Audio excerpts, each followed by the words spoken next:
خۆشەویستان لە تەوەرەی دووەمدا باس لە ئەزمموی فۆتۆگرافەرێکەکەین لە بواری سروشدا فۆتۆ بابەتێکی زۆر گرنگە، یان ئەگەر کەم کەسێ لە ماڵەوە بەهۆی باوکمان، بەهۆی خاڵمان، ماممان، باپیرمان فۆتۆی ڕەش و سپی نەبینی بێ،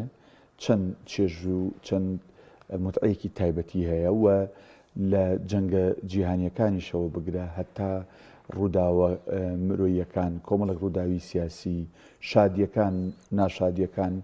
فۆتۆ دەورێکی کاریگەری هەبووە. ئەوانەی کە ئەم فۆتۆیانە ئەچرکێنن فۆتۆگرافەرن لە زوومی کامێرەکانیانەوە ئەو چرکە ساتە بۆ ئێمە ئەوەستێن و بۆ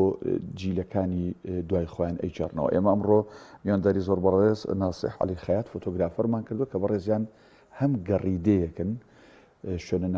شوێن و ناوچە جیاوازەکانی هەرێمی کوردستان، تەنانەت کوردستانی گەورەش گەڕاون، هەم فۆتۆگرافەرێکن لە بواری سروشدا دۆکیۆمنتاری زۆر جوانیان هەیە. کاک ناسیح بەخێر. زۆر سپاسانەکەم، سپاس بۆ ئیدارە و ستاف و کەناڵی پەیام کە هەمیشە لە خزمەتی هونەر و کولتور و کەلەپوری کوردیان. سپاس بۆم دەرفەتە. کاک ناسیح، فۆتۆ گرنگی لە چیداە؟ تەنانەت هەر بۆ ئەوەیە بۆ مەعاملاتێک پێویستمان پێبێ، یان بۆ ئاهەنگی بۆ گواستنەوەیە کە وێنێگەگرین بۆ یادگاری هەڵەگرین، یان فۆتۆ کۆمەڵک مانای دیکی هەیە کە هەڵی گرتووە، ئێمە لەوانەیە پەیمان پێیانە بردوێت. من لە پێناسەی فۆتۆ لە دەفتەر یادوارەکانمان نووسیمە فۆتۆ وشکردنی ساتە کە بە زیندوی بۆ هەتایە ئەمێنێتەوە وە زمانی هەموو نەتەوەیەکیشە. ئەنی هونەری فۆتۆ من بۆیە هونەری فۆتۆم هەڵبژارد جیاواز لە هەموو هونەرەکانی ترە. من لە زۆر بواری هونەری ترە کارم کردو، بەڵام دوجار هاتمە سەرڕێەوەی کە هونەری فۆتۆ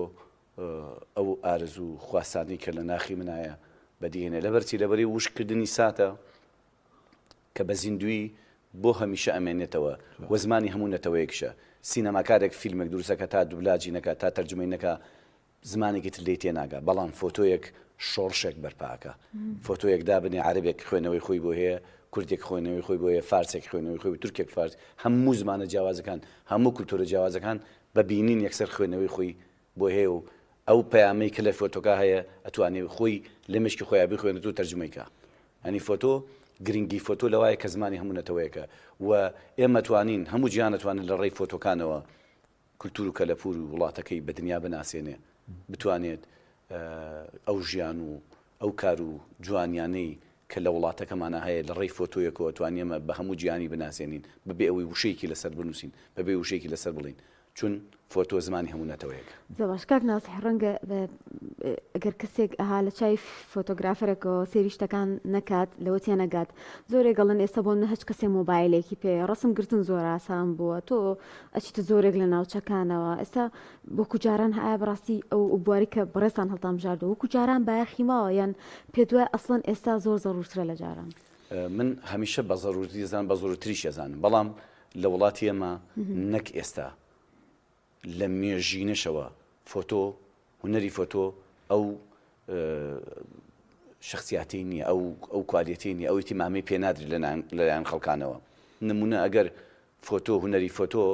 وەکو وڵاتانی کە ئیحتیمامی پێ بدرایە، هەر نزیکترین وڵاتی ئێمە کە لە ئێرانە تەنیشتمانە، تورکیایە، سووریایە، وڵاتەکانی ترە، وڵاتە عەرەبیەکانی ترە، بەشێک لە پەروەردەوە، ینی هونەری فۆتۆ بۆتە بەشێک لە پەروەردە. لە پۆلی یەکی ئیبتیداییەوە هونەری فۆتۆ بە خوێندکاران بە فێرخوازان ئەوترێت و جوانەکرێت و بە جوانی پیشان دەدرێ. لای ئێمە لە تازە بە تازە خەریکن لە کۆتایی زانکۆکانە، لە کۆتایی ساڵی زانکۆیانە بەشی سینەماشمان نەک بەشەکانی تر، بەشی سینەمامان دەرسێکیان هەیە بە ناوی فۆتۆ هونەری فۆتۆ. یعنی ئەگەر فۆتۆ لەم وڵاتە تۆزێک ئیتیمامی پێ بدرایە ئەکرایە نێو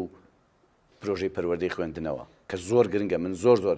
جار داوام کردو لە هەموو بەڕێوەبەرە پەروەردەکانی کوردستان داوام کردووە بە نامەی کراوە بە ناوەی داخراویش، پێم وتون هونەری فۆتۆ زۆر گرنگە بکرێتە نەو پەروەردەی کوردیەوە، بکرێتە ناو پەروەردەوە بە مناڵەکانمان لە ڕەوزەوە. ئێمە هونەری فۆتۆ جوان و شیرینکەین لە بەچاو مناڵەکانمانە، چون ئێمە کیمیابەرانی هەڵەبجە ئەگەر تورکێک و فارسێک نەبووایە ئێستا دیکۆمنتێکمان نەبوو پیشانی خەڵکی بین. ئەکیمە بۆ نمونە ئەنفال هیچ فۆتۆگرافەرێک پێ ڕانەگا، ئیسە دیکۆمنتێکمان نییە پیشانی جیهانی بین و ئەم کەیسە بە جونۆساید بناسێنین. شەنگال برایەزدیەکانمان کە دوێنێ پێرێ چەند ساڵ لەمەوە پێش ئەو کارەساتە بەسەریانە هاو من خۆمی کێک لە فۆتۆگرافەرانی یەکەمین فۆتۆگرافەر بم چوومە چیاکە بۆ دوکۆمنتکردنی و کەیسە خۆشبەختانە سەرگی 100 لە فۆتۆکانی من لە گەورەترین کوراسی ئێزدیەکانە لە پاریس کریانە ئەو کراسەوە کە ئەو کەیسە بە جنوساید ناسرا لە جیهانە ئەنی زۆر گرنگە هوەری فۆتۆ یەکێکە لەو هوەرانەی کە ئەبێ هەموو وڵاتێک احتیمامی پێ بە ئێمەی کورد بە تایبەتی چون دوژمنمان زۆرە چون هەمیشە وڵاتەکەمان وڵاتێکی گەرمە زۆر پێویستمان پێێتی من داوام کردووە هەموو ماڵێک زەڕورە فۆتۆگرافەرێکی تیاابێ هەموو ماڵێک زەڕور فۆتۆگرافەرێکی تیاابێ چون فۆتۆگرافەر هەبێت لە ماڵەکە هەر کارەسات و هەر ئەحداسی ڕوو بدات دەوڵاتەکەمان ئێمە توانین بە زووترین کات هەموو شقامی دنیا بین لەسەر خەت باش تۆ لە ڕێی زوومی کامێرەکەتەوە کاتێک ئەچیتە نێو سروشت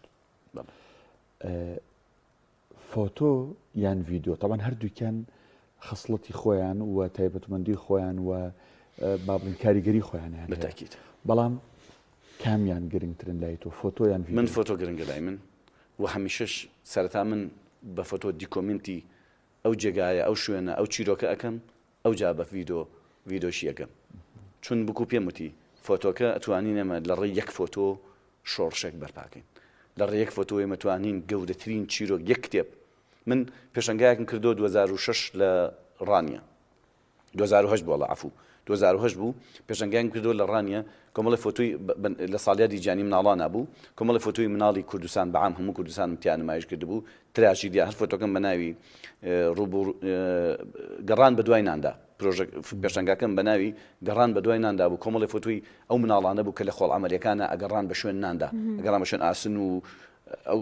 لە خۆڵ ئەمریکان ئەگەڕان بە شوێن شتاکۆیەکەن و ئەیفرۆشن و دوایە بۆی تیکەی نانی پێپیا بکەن ئەو فۆتوانم نمایش کردوێ خۆشبەختانە ئەو شەرەفەم پێبەخشرا من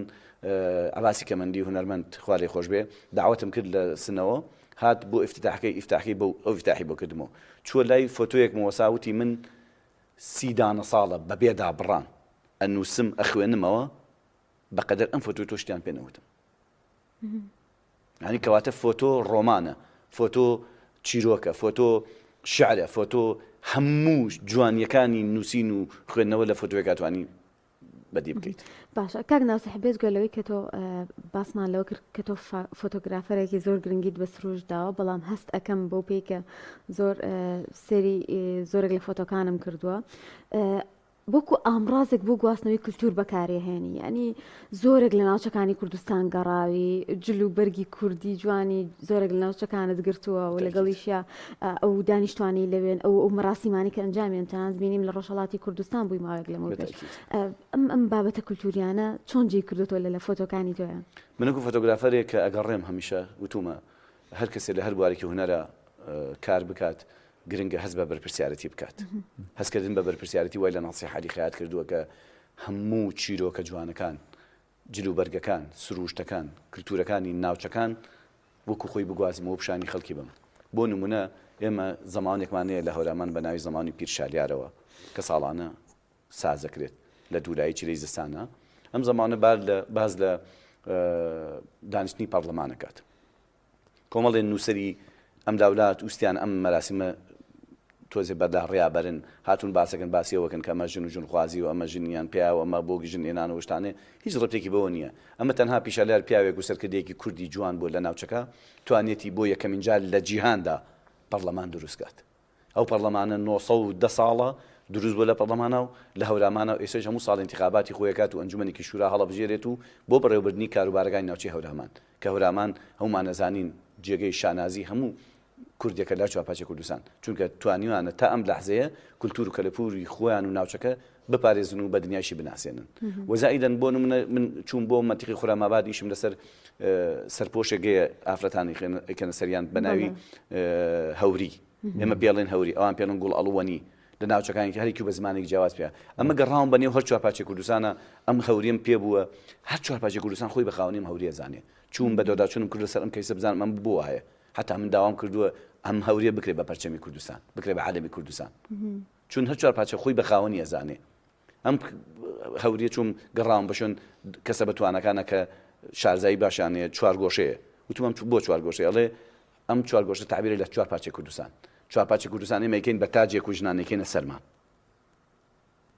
و هەنێ ژن زۆر ئەپێچن بە سەریان هەنە ژن کەم چوون بەشون بەداچون ئەم کردووە گرنگە ئەم فۆتۆگرافەر بچین بشون ئەم چیرۆکانە بگەڕین ئەمە بۆچی ژنی وایە حوتی بەسوورە ژنی وایە شەشە ژنی وایە پێنجە بەداچون بگرن لە خوراماباد لە منتیقەی لۆڕستان ئەڵێ هەر ئافرەتێک برای هەبێت چەند برای هەبێ ئەبێ ئەو نەدانە بپێچێت یعنی برا لە منتیقی خوراماباد پۆزە ینی ژنێک کە چێتە بازاڕەوە سیرێکە نەگەر سێدانی بەسوورە بێەوە سێ برای هەیە چواری بەسوور چوار برای هەیە حوتی بەسوورە ویترەوە گەورەترین پۆزە بۆ ئەو خانمە بەناو بازاڕە ئەڕوا هەودێ بەسێ بەسەریەوە ئەم چیرۆکانە زۆر گرنگە ئێمە فۆتۆگرافەر ڕۆژنامەنووسان ئیشی لەسەر بکەین ئێمە خەڵمی کورد خاوەنی زۆرترین کاڵچەری کوردین زۆرترین چیرۆکی جوان و کولتور و کەلەپوری جوانی کوردین ئەگەر ئێمە فۆتۆگرافەر ڕۆژنامەنووسان نین ئەم کارانە زیندوو بکەینەوە ئەم کارانە بناسێنین بە هەموو پارچەکانی تر و خۆمان بە خاوەندارەتی بزانین سبەینێ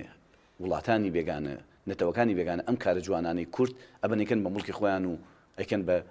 شانازی بۆ خۆیان گرنگ ئێمە فۆتۆگرافەر ئاگامان لەو شتانە بێت کە ئێمە من فۆتۆگرافەرم ئەچمەگەڕم بۆ فۆتۆ شەد نییە بەس فۆتۆ بگرم ئەبێ بگەڕم بە شوێن شتە جوانەکانی ناوچەکە کولتور و کەلەپور و کاڵچەرەکانی ئەو ناوچەیە من هەمووی دوکۆمنت کەم و بە دنیای دەروی بناسم جا لەسەر ئەو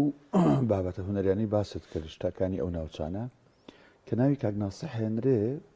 بە فۆتۆگرافەر بەناوبانگیوانە یەکسەر بۆ ناس بەتاکید نم وێنەیە پیشانی بینەرانێ و تۆش ئەگەر ئەم یەکێم وێنێ ببینەوە زانە کاک ناسیح تەزبیح فرۆشە وایە چی ئەوە نەخولیای تەزبیح هەدێ و لێرەش هەتا تەزبیحەکەت بەدەستەوە یعنی بەڕاستی ئەمە سەرنجی منی ڕاکێش ئەم هەموو تەزبیحە چییە؟ ئەمە منوکو خۆم کە ئەگەڕێم خەریکی دوکۆمنتکردنی جوگرافیای کوردستانی گەورەم لەگەڵ ئەما کە گەڕاوم بە نێو جوگرافیای کوردستانی گەورە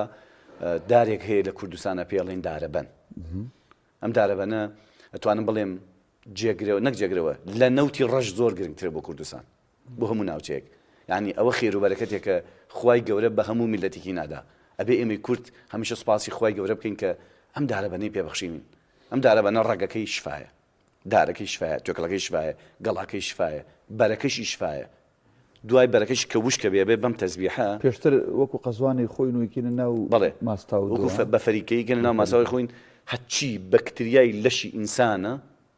بەبێ جیاوازی بەکتریای خوێن بەکتریای ڕیخۆڵە بەکتریای جگەر بەکتریای زرا و بەکتریای مەسانەی ئینسان هەموو بەکتریەکانی لەشی ئینسان لە کەمترین کات لە ناوێ بایە کوژێ خواردنی وەزایدەن درەختەکە زامارە کرێ شیدەیەکی پێڵێن بنیشتی کوردی ئەم بنیشتێ کوردیە بۆ زانیاریتان تەواوی شەریکە دەرمانیەکانی جیهان بۆ دروستکردنی مادەیەکی لە ناوبردنی بەکتێریا و ئینتیهابات پێویستیان بەو بنیشتە کوردیە بێ تێ بکەن بەبێ و بنیشتە کوردی ناتوان ئەو دەرمان دروستکەن ئەمە خێرێکی گەورەیە وە قسوانیش بەری ئەو دارەیە کە خوای گەورە بە هەدیەتی بە ملەتی کورد و شتێکی تۆفیاتێکی جوانە بۆ دەست وەزائیدەن ئەم تەزبیحە قسوانە کە ئەبێ وشکە بێت و کە ئەکرێ بەم تەزبیحەش و ئەیگری بەدەستەوە ئینسان کە گرتی بەدەستەوە بڕۆژانە بەدەستیەوە بوو بەچی بەکتریای دەستی ئینسانە لەناوێ بە ئەمە ینی بەدۆراچوونێکی توێژینەوەیەکی طبی زۆر باشی دەسەکرا لە وڵاتی ئێران دکتۆرە بەتوانەکانی ئیشان لەسەر کردووە ئەمە لابردنی بەکتریا بۆ نمونە لە سەردەمی کۆرۆنا من خۆم لە کوردستانە بەدۆراچوونم لە کرد ینی توێژین بەسەر کرد هەر پیاوێکی بەتەمەن تەزبیحی قسوانی زۆر بەکارێناوە بەدەستیەوە بوو تووشی کۆرۆنا نەبوو کۆرۆنای نەگرت هەر بەئەنقەز من کۆمەڵی خەڵکم دانابوو ڕۆژانە سەردان ئاگام لیان بوو ئەو کەسانی کە تەزبیحی قسوانیان بەدەستەوە بوو مستەمڕ تەزبیحاتیان پێ کرد و اینان کرد تووشی کۆرۆنا بوون ئەم تەزبیحی قسوانە یەکێکە لەوانەی کە بۆ زیکر بەکارهێنن ینی دایکە بەتەمەنەکان پیاوە بەتەمەنەکان گەنجانمان ئەمڕۆ زۆربەی زۆریان بۆ زیکر بەکارهێنن شتێکەونە نرخونە جوان بێت و ناحنێ ناسیحەتی خادیشی باش دانێت دوان بەڵام ئەو هەموو بۆچی من گەڕاوم لە هەموو ناوچە جیاوازەکانی کوردستان گەڕاوم لە هەر ناوچێت تەزبیحێکی دارەبەنێکی جوانی تیا بوو بێ قسوانێکی جوانی تیا بوو بێ قسوانم لێ هێناوەتەوە کردوم بە تەزبیح سوپاس بۆ خوایسە لە ماڵەکەمە زیاتر لە 1000 تەزبیح بەڵێ بەس کونکردنەکەی نا کونکردن و گرتنەوەکەی لە بازار پیاوێکی بەتەمەن بۆ مەکە بەڵام هێنانەوەی و خزمەتکردنی و تاوانە بێ بیهێنی تۆ لە ماڵەوە داینی توێخێکی پێوەیە هین لە ماڵەوە دایەنیت ئەکەیتە ئاوە هەفتەیەک 5 ڕۆژ بۆ هەفتەیەک دوایەوە کە نەرم بوو ئەو توێکڵە یعنی دەکەیتە ناو گونیۆ نێکە ئەو توێکڵی لێ بێتەوە دوای توێکڵەکەی لێ بۆ دایانی هەمووی ڕیزەکەی نەخشەکان جیاکەیتەوە ئەمە باینجانیە ئەمە چۆلەکە خۆرە ئەمە ژێرگەڵایە ئەمە لاشینێ ئەمە لا ڕەشەی هەمویان جیاکەیت و بەش تەزبیح و دوایە بەم کونیەکەم و ئەکەم بەم تەزبیح جوانی کە ئێستا بەدەستی منەوەی و کە لە فۆتۆکەی جەنابدا دیارە من زیاتر لە 1000 تەزبیح هەمەیە هین هەموو ناوچە جیاوازەکانی کوردستان و خۆشبەختانە پێتان بڵێم لە هەر چوارپاجە کوردستان کە من گەڕام تەزبیحم کۆکردێتەوە دوو ناوچە لە هەموو چوارپاجە کوردستانە کە تەزبیحی زۆر دەگمەن و جوانی هەیە ئەویش ناوچەی هاواری کاکەیەکان لە هەڵەبجە و خاوێی قەرداخ دوو ناوچەن کە تەزبیحێکی زۆر تایبەت و جوان لێو داوا ناکەن بەرە وەڵا زۆر من ئەو کێشەمەیە میوانم مێت بەخوا لە حەو کنیان شارمەوە بەس زۆر ئەمانە بووم یعنی بۆ نمونە لە چاپێکەوتنێکی تریشمان کۆمەڵە قسەم کردی بوو خەڵک کە زۆر بۆ ماڵەغە لە قەڵمیان نابوو ئەمە لێرە ڕووکەنەوە لە شاشێکەوە ڕووکەنەوە بەم کە من باسی تەزبیحێکەکەم ئەڵێم زۆر ماندوو بووم بە دەستم تەزبیحەوە ئەڵێ ئەی فرۆشی ئەڵێن کە بیفرۆشم بە 2 دەفتەر دۆلاری نادەم نەموتو ئەمە لە 2 دەفتەر دۆلارەکە لە بازاڕە توم ئەمە من ئەگەر بیفرۆشم بالفعلی ئەمە من 2 عەمری پێوە کراوە 2 جار بە ئاوی زمزم شۆراوە باوەڕ کە ئەمە ئەگەر بیڵم بە ناسعری خەیات بخۆی بیفرۆشێ نایەم بە 10 دەفتەر دۆلاریش چون ئەمە ماندوو بووم پێوە خۆم ئەزانم چەند ماندوو بووم بەم تەزبیحەوە وەزائیدەن ئەم تەزبیحە 2 جار بە ئاوی زمزم شۆراوە من چۆن دڵمی ئەمە بم بە پارەی هەموو دنیا لە پار بوو یان پێرار بوو لە مزگەوتێک دانیشت بووم تەزبیحێکی ئاوام بەدەستەوە بوو ئافرەتێکی بەتەمەن لە پەناما بوو تێمە چێ بەدەستەوە زۆر وردە بۆ دڵ خراپاڵن ها ئەگەر شتێکی وردبێ وتمەمە هی باپیرم ینی هەر دڵم نابی بەخشمەوە جا زۆر جار ئەو شتی کە لای تۆی ڕەنگە بەهایەکی هەبێ زۆر ڕاستە ینی زۆر تایبەت بێ کاک ناسیح ئێستا ڕەنگە لە زۆرێک لە گەنجان بڵێن خۆ فۆتۆ نابێ بەنان و ئاو بۆ ئێمە ئەو بوارە کللتوری ئەو بابەتی گەڕیدەیە کە تۆ هەڵبژاردۆ بەڕاستی کارێکی قورسە زۆر جار ئەسڵان ڕەنگە لەسەر حسابی خۆت لەسەر تێچوی خۆت گەڕانێکی زۆر ماندووبوونێکی زۆر بکەیت زۆرێک لە گەنجان ئێستا بابەتی بۆ منە مۆدێلینگ یانەوە تا بۆنەکانیان هەڵبژاردووە پێ وایە ئەمە هۆکارێک بێ بۆی کە زۆرێک نەتوان لەو بارەیە خۆیان ببیننەوە طبعا هنەری فۆتۆگرافیک ئەبێ خۆتی بۆ یەک لای بکەیتەوە هەنێک خۆی یەک دایکرد تەنها بۆ پۆترێت هەنێک لایگە بۆ ویدینگ و هنەری فۆتۆش هەمیشە من لێرە پێتان بڵێم ئەگەر بە هەستێکی بەرپرسیارەتیەوە بکەیت باشترین سەرچاوی بژێوی ژیانە هەنێتوانی باشترین سەرچاوی بژێوی ژیانە من خۆم هەم لە ڕووی تیجاریەکەەوە سوودێکی زۆر مادی باشی هەیە بۆم و هەم لە ڕووی هونەریەکەشەوە توانیومە سوودێکی باشی هەبێ بۆ بژێوی ژیانم و ئینسان کە چووە هەر بوارێکی ژیانەوە خۆی یەکلایی بکاتەوە بۆ ئەو بوارە سەم سپاس بخوا هونەری فۆتۆ بۆ بە خواردن و نان و ئاوی من یعنی بۆ بە خەون و خەیاڵی من تازە بە هیچ شوێک ناتوانم واز لە هونەری فۆتۆ بێنم تا ئەو ڕۆژەی ئەچمەوە بارەگای خوا دڵنیا بە من دەست لە هونەری فۆتۆ هەڵ ناگرم تا بتوانم خزمەتەکەم بە نیشتیمانەکەم بە وڵاتەکەم بە هاو نیشتیمانیەکانیشم لە ڕووی لایەنە تیجاریەکە منیش وەکو هەموو فۆتۆگرافەران لایەنی تیجاریش فۆتۆی مناسبەکان ئەگرم فۆتۆی ویدینگ ئەگرم هەموو ئەو فۆتوانە بۆ شەریکەکان بۆ تیجارەتی شتە بازرگانەکان هەموویگە من سەرتا وەکو وێنەگرێکی بازرگانی هاتمە ناو بواری هونەری فۆتۆ دوای خوێندنەوەی ڕۆمانی ڕوخسارە و بینینی فیلمەکەی لە شاشەکانی سینەماکانی ئێران کە بەتەڵەکەی کچە فۆتۆگرافەرێکە هونەری فۆتۆ چووە مێشکی منەوە بوو بە بەشێک لە ژیانی من دەسمایە کاری هونەری کارمی فۆتۆ سەرتاوەکو فۆتۆگرافەرێکی تیجاریش هاتمە بوارەکە دوای وردە هەستم کرد بۆ بەرپرسیارەتی کە ئەمە بەرپرسیارەتێکی گەورەی لەسەر شانی فۆتۆگرافەرێک کە لە شارێکا بژی لە وڵاتێکا بژی کە دیکۆمنتی خۆشی و ناخۆشیەکانی وڵاتەکەی نەبێ باش سەبارەت بەو ئامێرانی کە لە بواری فۆتۆیە بەکارن هەر لە کامێرە و لە زوومەکەی و لەو کۆمپیوتەری ئیدیتی پێکرێ بەڕاست لە ئێستاە بەهۆی تەکنۆلۆژیا پێشکەوتووە ئەو شتانە لە هەرێمی کوردستان وەک پێویست لە بەردەست فۆتۆگرافەرانە کە بتوانن ئەوەی ئەیانەوێت بەدڵی خۆیان ئەو چرکە ساتی کە هەیە لە ژیانە بیوەستێن و بیگواستنەوە من هەمیشە وتمەوە ئەو تەکنۆلۆژیانی کە لە دەروی وڵاتۆ بەرهەم دێنرێ پێشەوەی وڵاتێکە خۆی سوودی لێ وەرگێ لە کوردستانە بوونی هەیە بەهۆی ئەو کەسانەوە بەوەی کۆمەڵێ کەسی باش ئەمڕۆ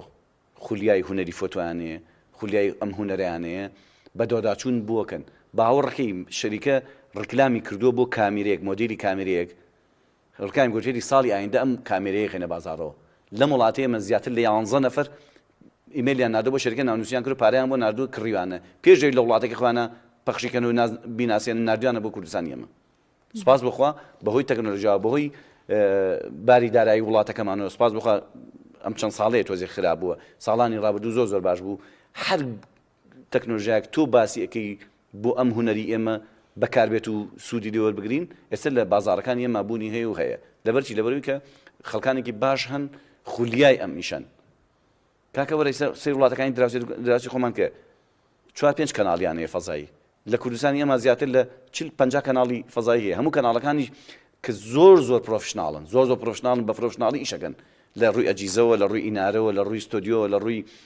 زمانەوانی لە ڕووی مایک بەکارهێنانەوە یعنی ئێسەیش بڕۆ لە وڵاتێکی پێشکەوتی وەکو ئێران لە بواری هونەری فۆتوە فۆتۆگرافەرەکانیان هەمویان کامیرەی کانونی دیێشتا و نیکۆنی دینەوە دوو ئەمانیان پێ دەلا ئێمە ئەخیر مۆدیل سۆنیان پێ ئەخیر مۆدیل کانونیان پێ ئەخیر مۆدیل مینۆڵتا و فۆجی فیلمیان پێ ینی سپاس بخوا هەموو ئەو شتانی کە تو ئەڵیت ئەمڕۆ لە کوردستانی ئێمە و لە عێراق ئێمە کە بوو ئەم هونەری ئێمە بەکاربێت هەیە و بوونی هەیە ئێمە کاتمان نەماوە بەس حەزەکەم ئەو پرسیارە بکەم من لە زۆرێک لە پێشەنگاکانە لەو گۆڤارانەی کە تایبەتە بە شوێنە جیاوازەکانی کوردستان و هەندێک دوکیومنتاریتیایە وێنەکانی بەڕێستانم بینیوە تا چنێک ئەو وێنانەی تۆ بۆتە شتێکی سەرنجڕاکێش لای کەسانی بیانی ئەوانەی کێنە کوردستانەوە ئەگەر جۆرێک لەو فۆتانی تویان بینیوێ یا ئەو تا بەشداریت کردبێت لە جۆرێک لە پێشەنگاکان لە دەرەوەی وڵات من سپاس بخوا هەموو ئەو کوریاسانی کە ئەو ڕێبارانی کە دروستە بن لە کوردستانە هەموو ئەو ڕێبەرانی کە دروستە بن لە کوردستان بە هەولێر و بە سلێمانی بە دووەک و بە زاخۆشەوە بۆ ناساندنی کولتور و کەلەپور و سروشت و شوێنە تاریخی سیاقەکانی کوردستان ئەتوانم بڵێم لە 100 فۆتۆکانی منە کە فۆتۆیەکی زۆر باش و پرۆفشناڵم گرتووە شتێکی زۆر ئەکادیمی بە شێوازێکی زۆر ئەکادیمیشم لەسەر ناوچە سیاحیەکان تاریخیەکان لە ناوچە جیاوازەکانی کوردستان کولتور و کەلەپوری وڵاتەکەم کردووە و پێم ماون و زۆر بە شانازیەوە کە بۆ بە کوراسە و ڕێبەر و دەلیلێک پەخش بووە بۆ خۆشبەختانەیش تاکە فۆتۆگرافەری کوردم کە تا ئیساش لە یەکێک لە گەورەترین زانکۆکانی ئەمریکا کە زانکۆی هونەرە دکتۆرا و ماستەری هونەری تیا خوێن هونەری نەقاشی تیا خوێنرێ تاکە فۆتۆگرافەر ئەوان هەموو ساڵێک فێشەنگایەکەکەنەوە پێشبڕکێکەکەنەوە بۆ هەموو فۆتۆگرافەرانی دنیا کە کولتور و کەلەپوری وڵاتەکەی خۆیان بن لەوێ نمایشیکەن هەر کەسێک زیاتر لە 1000 فۆتۆی تەقدیم کرد فۆتۆکانی شەمی کولتوری و کەلەپوری بوون وەرەگیرێت 300 تابلۆی لەناو هەموو زانکۆکە نمایشەکرێ و هەڵەواسرێت و هەموو ئەو فۆتوانش ئەدرێت بەو فێرخوازانەی ئیشی لەسەر کەن و نەقاشێک بکەن بە تابلۆ و ئەتڕۆحەکانیان دەسەری بکەن خۆشبەختانە من تاکە فۆتۆگرافەری کوردم کە تا ئێستا 2 جار ئیشەکانم وەرگیراوە و ئێستا ئەوە زیاتر لە 3 ساڵە 300 تابلۆی ناسی عەلیخەیات هین کولتور و کەلەپوری هەر چوار پاچە کوردستان لە نێو زانکۆ لە نیویۆرک زانکۆی هونەری نیویۆرک لەوێ نمایش کرا و هەموو ئەو فێرخوازانەی کە هەن لەوێ ئێستا جاران کە مۆنالیزایەک نەقاشێکرا ئێستا کچێکی جوانی کورد بە جلێکی کوردی جوان و لە گوندی نشینێکە خەریکی تەشی ڕستنە خەریکی هەنارداتەکان خەریکی کارێکی کوردیە لەوێ خەریکن ئەو دکتۆر و ماستەرانی کە ئەخوێنن بە دکتۆر و ماستەر تاڵتڕۆحەکانیان هەموو ئیش تابلۆیەکی کوردی جوانی کوردستانە زۆر بەڕێز کاک ناسی عەلیخەیات فۆتۆگرافەر سپاس بۆی لەم تەوەر و لەم دەرفەتە لەگەڵمان بووی سپاس بۆیەوە بۆ بینەرە جوانەکان بۆ ئەو برادرانی پشت کامێرە ئەوانەی کە زەحمەتی کەشن لە کەناڵی پێیان بەڕاستی کەناڵی پێیان هەمیشە پەیامی جوانی کوردی بە دنیا ناساندووە و گەیاندووە